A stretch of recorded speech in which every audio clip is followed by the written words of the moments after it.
네, 구독자 여러분 안녕하세요. 럭키세븐입니다. 2025년 해가 바뀌고 아직도 정신을 못 차리고 있습니다.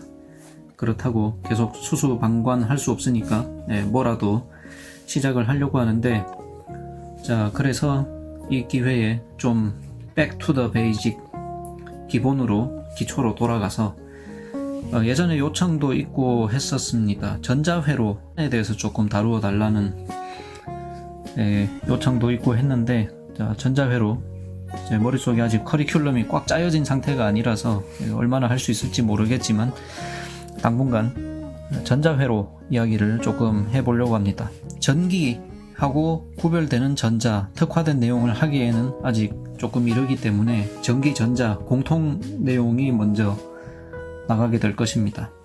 자, 전기, 전자 회로에서 제일 기초가 되는 것, 소스가 있어야겠죠. 소스, 에너지원은 보통 이런 배터리, 우리가 가정에서 사용하는 교류 전원 220V, 그리고 시중에서 쉽게 구할 수 있는 건전지, 이런 것들이 전원에 해당을 합니다. 전원, 이제 소스가 되는데, 특징을 조금 얘기를 하면 이런 건전지는 직류 전원에 해당을 합니다. 직류 전원이라는 것은 이 전원에서 발생시키는 전류가 곧게 시간이 흘러도 변하지 않고 곧은 모양새를 유지하는 전원. 교류는 반대로 시간의 흐름에 따라서 전류의 흐름의 모양이 오르락 내리락 교대로 바뀌기 때문에 교류라고 합니다. 여기까지는 상식일 텐데, 추가적으로 제가 드리고 싶은 말은 이런 배터리나 상용 전원은 어떤 타입의 소스냐 하면 전압원입니다. 전압 소스입니다. 그래서 이런 전원의 사양 스펙에 보면은 어딨냐? 다들 아시죠? 이런 건전지는 9V 건전지입니다. 그리고 이거보다 더 흔한 타입의 건전지는 이런 건전지겠죠. 1.5V 스펙입니다. 자, 이런 식으로 배터리마다 전압값이 매겨져 있습니다. 그 말은 사용하는 부하의 종류에 상관없이 스펙에 써 있는 크기의 전압을 공급을 할 수 있다 라는 의미로 일단은 보시면 되겠습니다. 하지만 얘의 능력 이상으로 과부하를 걸게 되면 힘이 딸려서 그 전압을 유지를 못하게 되기도 하겠습니다만, 오늘 이야기에서는 논외입니다. 그 다음에 소스가 있으면 반대로 이제 부하, 로드가 있어야 되겠죠. 이 전압 원으로부터 에너지를 끌어다가 일을 할 수 있는 로드가 있습니다. 부하가 있습니다. 그래서 자, 가장 집에서 손쉽게 실험할 수 있는 전압 소스는 건전지이고, 그 다음에 부하의 종류로는 이런 LED나 전구 같은 것들이 있겠습니다.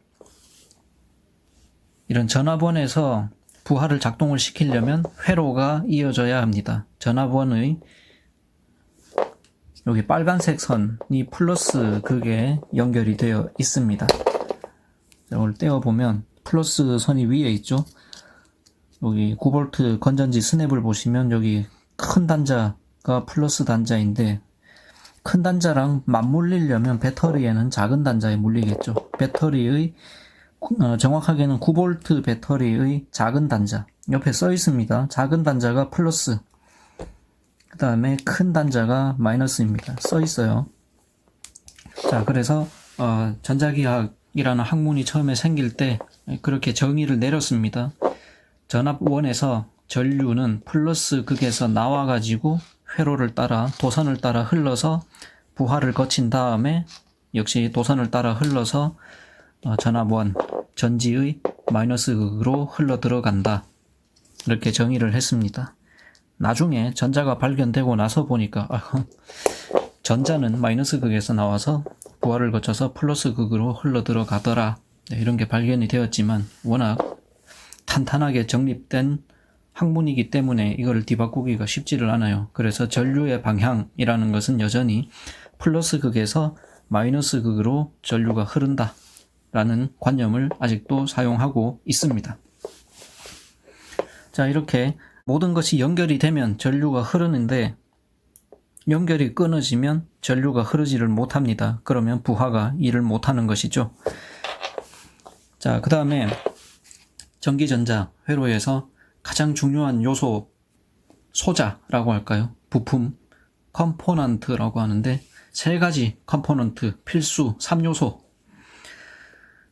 저항, 콘덴서, 인덕터, 이것들에 대해서는 다음에 더 자세한 이야기를 다루겠습니다만, 가장 기본적인 저항 이야기는 조금만 더 하고 마치도록 하겠습니다. 저항이라는 것은 그 의미에서 직감할 수 있는 그 느낌 그대로입니다. 저항한다, 거부한다, 반발한다, 이런 얘기죠. 레지스턴스, 레지스트 한다. 뭘 레지스트 하느냐, 뭐에 대항을 하느냐, 전류의 흐름을 저지하는 역할을 합니다. 자, 이런 도선은 전압원 소스로부터 부하까지 전기 에너지를 가능하면 손실 없이 완전하게, 온전하게 전달을 하는 것이 목적이기 때문에 이런 도선에는 저항이 거의 없습니다. 그리고 도선을 만들 때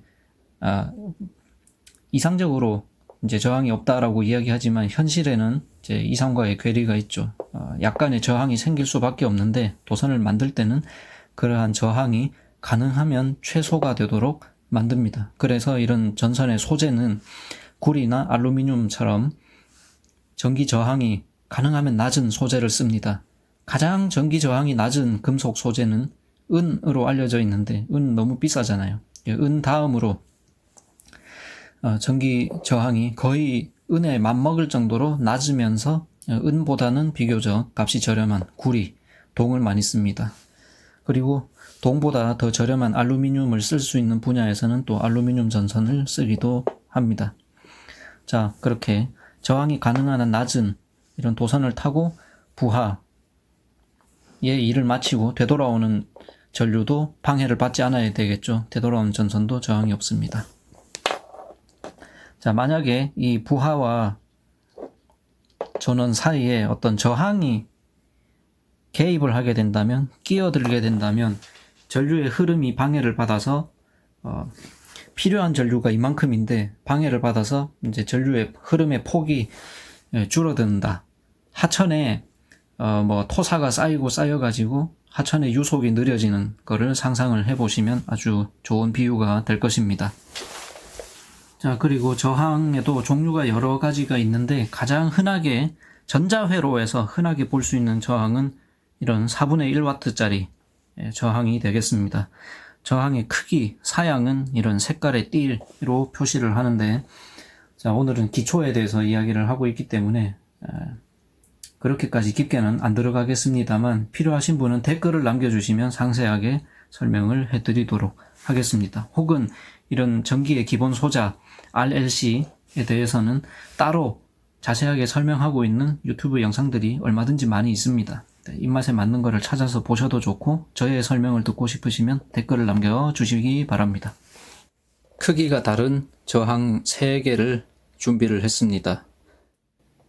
1000ohm짜리, 4700ohm, 10,000ohm짜리입니다. 저항의 크기를 나타내는 단위를 ohm이라고 합니다. 자, 이제 전원과 부하 사이를 흐르는 전류의 길목에다가 이 저항을 끼워 넣겠습니다. 그러면 전류의 흐름이 방해를 받는다고 했죠. 자, 전류의 흐름이 방해를 받으면 불이 어두워질 텐데 카메라가 자동으로 노출을 조정을 해서 밝기 변화에 적응을 해버리면 객관적인 비교가 어렵기 때문에 카메라 노출을 고정을 해놓고 비교를 하겠습니다. 자, 먼저 1kΩ짜리 저항을 삽입했을 때 밝기가 이 정도입니다. 이제 저항을 4.7kΩ, 약 5kΩ 정도 되겠죠. 5배로 증가를 시켜보면 이렇게 아까보다 불 밝기가 어두워집니다. 다시 이번에는 10kΩ, 처음 1kΩ에 비하면 10배의 저항이죠. 불의 밝기가 더 어두워지는 것을 볼 수 있습니다. 나란히 놓고 비교를 해보면 저항이 커질수록 전류가 적게 흘러서 불의 밝기가 어둡다는 것을 한눈에 볼 수 있습니다. 자, 오늘 이렇게 전기 전자 회로에서 가장 기초적이고 필수적인 요소들을 살펴보았습니다.